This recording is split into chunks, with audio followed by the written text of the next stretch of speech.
So we're going to be moving now into the panel discussion. So I'm going to start first with Mark Hughes on the, actually, are we witnesses a true technology shift, or is that merely only an acceleration of existing paradigm? Well, that's a great question, Carlos, and I know many will talk about that, and we've all got our own ideas. I think two things are happening in terms of the technology shift around AI that we observe at IBM.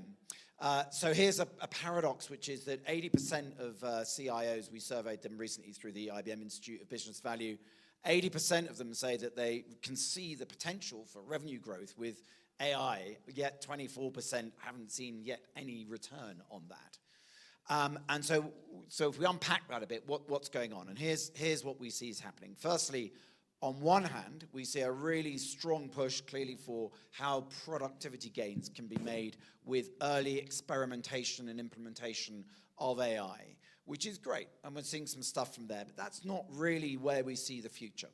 So Carlos, coming back to the question, I think that there's the two aspects to it. One is if we continue to pursue the path of AI being simply a productivity type approach in most enterprises, there's going to be good output, but it's not really where it's going to be. What we see now is those organizations completely beginning to rethink how they architect what they are doing. In other words, not taking existing processes and just trying to make them, that might not have been the best processes in those enterprises, and trying to make them more effective and more efficient. We've done that through automation for many years.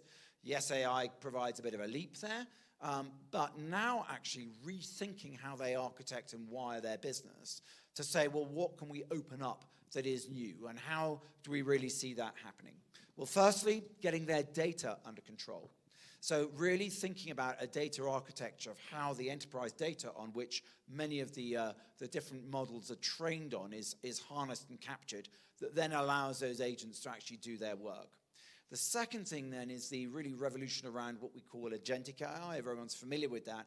But just to be clear, what that really means is how agents work in an A-to-A way, and how controlling agents can then really begin to rethink and learn how and what the way in which the organization should operate, and really then turn that into real growth opportunities for those businesses. So data architecture, understanding then how to implement that AI in a way in which actually is safe as well, coming back to what I said earlier, which is lacking mainly in I see many enterprises and how they think about the identity of those agents and how they work together to really change the nature of their business completely.